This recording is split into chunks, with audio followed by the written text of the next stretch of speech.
Biz PKK'nın attığı adımları olumlu değerlendiriyoruz. Yani Kürt halkı olarak.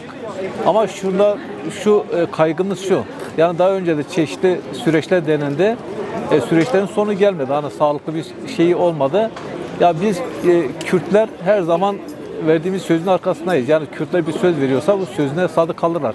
Ama biz işte AKP, MHP, Cumhur İttifakı'nın yani bunların bugün söylediği yarın farklı, yarın söylediği diğer gün çok farklı. Biz şu anda Sayın Öcalan bir şey ortaya attı. Devlet şu anda görüşüyor. İşte mesela komisyonlar kurulacak.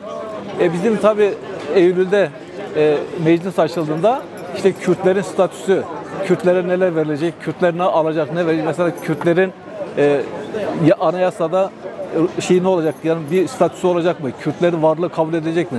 Bizim talebimiz tabii öncelikle Kürtlerin varlığının kabul edilmesi. Yani anayasa güvencesi olarak. Kürtler kendi dilinde özgür olmalı, kendi dilinde, ana dilinde konuşmalı, eğitim okulları olmalı.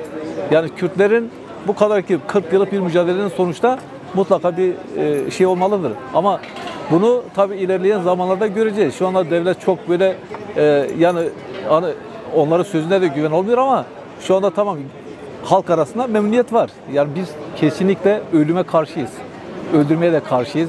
Biz yaşam mücadelesi veren insanlarız, demokraside yana olan insanlarız. Ama umarım bu çözüm süreci gerçekten de bu sefer tam netleşir. İyi bir süreç işler. Yani Kürtler de Türkler de bir arada yaşama arzusu gelişir. Ama biz en önemli şeyin anayasa güvencesi. Yani anayasaya Kürtlerin statüsü girecek, Kürtler kabul edecek, Kürtlerin varlığı kabul edecek. Biz barıştan memnunuz. İnsanlar ölmesin, analar da ağlamasın diyoruz. Güvensizliğin ortadan kaldırması için başta siyasi tutsakların bırakılması gerekiyor. Yani madem ki barış süreci var, bu bizim siyasi tutsakların bir an önce bırakılması gerekiyor. Selahattin Demirtaş bugün bir siyasi lider. Yani insan akla ahim karar veriyor, buna rağmen tahliye edilmiyor. Bunlar adım atılırsa biz bunların samimiyetini göreceğiz.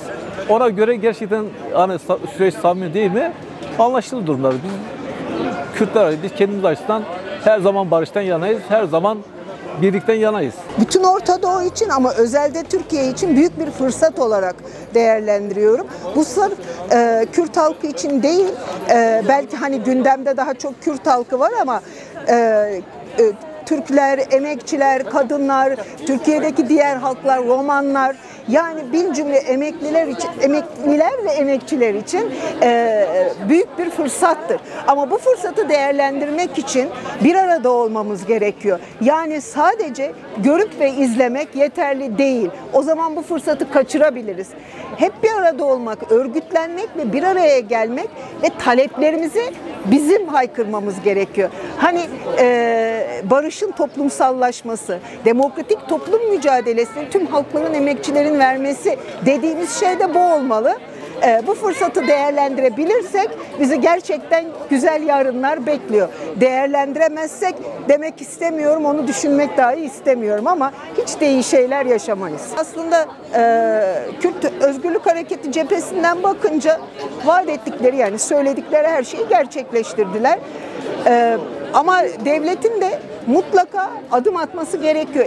İlk başta aslında yasalara bile gerek olmayan bir takım basit önlemler var. Örneğin hasta tutsakların bırakılması, tecrit koşullarının kaldırılması, Avrupa İnsan Hakları Mahkemelerinin kararlarına uyararak başta HDP eş genel başkanları olmak üzere birçok tutsağın serbest bırakılması. Bunlar için hiç şey gerekmiyor aslında. Yasa falan da gerekmiyor.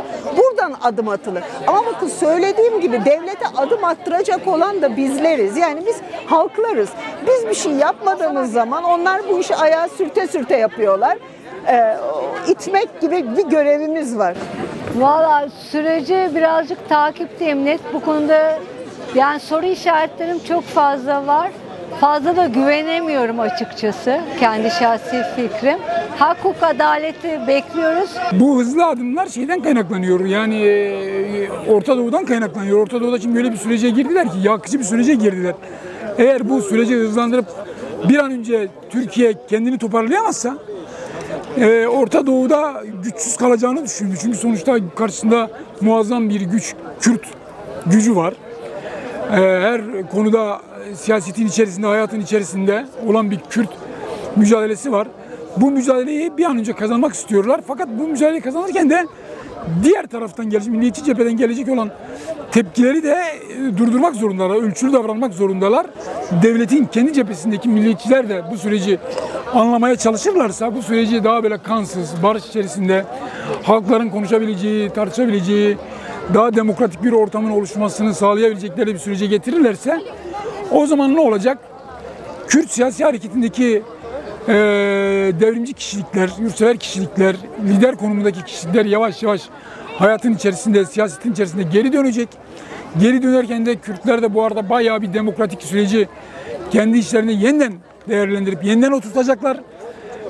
İleride artık haklarını tabii yine çalışarak alacaklar. Kürtler bu sürece kanmayacak. Bu sürecin kendiliğinden oluşacağını, kendiliğinden düzeleceğini düşünmeyecekler.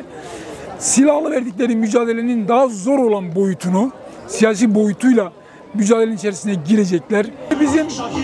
Biz azınlıklar değil ya da biz Ermeniler, Rumlar, Yahudiler değil, ötekiler değil. Bunlar şu anki Türkiye'de zaten mutlu değiller. Belki onların düzelmesiyle, onların kendi seviyelerini yükseltmesiyle bizi de o rahat ortamın içerisinde rahat yaşatabilirler diye düşünüyorum. Ama yok, onun dışında her şey Kürtlerin ve Türklerin olsun diye bir yaklaşım da sürece denk gelmiyor. Düşmüyor yani. Süreç öyle bir süreç değil. Çünkü neden biliyor musunuz? Süreç bir Kürt, bir Türkiye yaptıklarına rağmen, yani bu kadar 40 yıllık bir savaştan sonra onu kabullenebiliyorsa Ermeni hala kabullenir.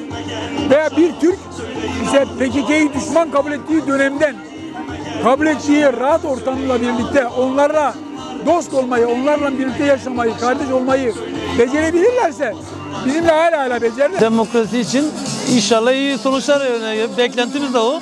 Kürt halkının veya işte Doğu, Güneydoğu bölgesinin beklentileri de bu. İnşallah barış sonuçlanır. Yani halkın beklentisi gerçekten yani adil bir barışta yani şimdi barış tek taraflı barış olmaz yani adil bir barış olursa, gerçekten halkı tatmin edecek sonuçları ulaşılırsa barış devamlı iyi yani. Mutlaka adım atılmalı yani. Altyapıları hazırlanmalı bu barış sürecinde bence. Şimdi gerek PKK olsun, gerek Kürt hareketi olsun, yani barış süreciyle ilgili bir adım atıldı. Tabii şu anda Türkiye'nin de somut demokratik adımlarını atması gerekir. Elbette ki barış tüm insanların, Türkiye'de yaşayan kim olursa olsun, tüm etnisite gruplarının en doğal hakkıdır. Çünkü en son olması gereken barıştır. Biz hepimiz bu ülkede yaşıyoruz. Kardeşlik, barış hepimize lazım. Yıllardır, 50 yıldır, hatta 100 yıldır yani Kürt halkı bu eziyeti, bu çileyi, bu antidemokratik uygulamalarla karşı karşıyadır. Onun için bir an önce bu barış için somut adımların atılması gerekir.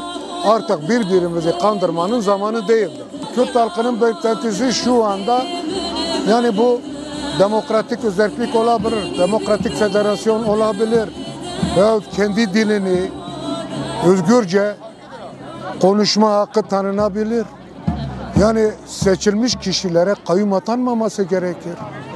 Boşalan köylere halkın tekrar geri dönmesi, kendi zirai ve hayvancılığını geliştirmesi lazım. Somut adımlar ne olmalı? Örneğin ben Kürt'üm. Kendi dilimle konuşmak istiyorum. Kendi dilimle eğitim yapmak istiyorum. Gelecek olan çocuklarıma kendi dilimi öğretmek istiyorum. Yani Kürtlerin istemiş olduğu bunlar Türkiye Büyük Millet Meclisi çatısı altında tüm partiler bir araya gelir ve bu komisyonda gerçekten Türkiye'de yaşayan hakları, özellikle Kürtlerin o parlamentoda kendi kendisini insanca ifade etme, özgürce kendini ifade etmesi gerekir. Ve biraz önce dediğim gibi bunların da anayasal çerçeve içinde ele alınması gerekir. Yani bunlar anayasal çerçeve içinde ele alınmadıktan sonra yani gerçekten şu anda yani halkın büyük bir güvensizliği vardır. Güvensizliği vardır. Tekrar ediyorum. Somut demokratik adımların atılması gerekir. Hukuksal olarak yine hukuki olarak Kürtlerin istemiş olduğu hakların tanınması gerekir ve bunun da tek çözüm yeri parlamentodur. Türkiye Büyük Millet Meclisi çatısı altında yer alan milletvekilleri.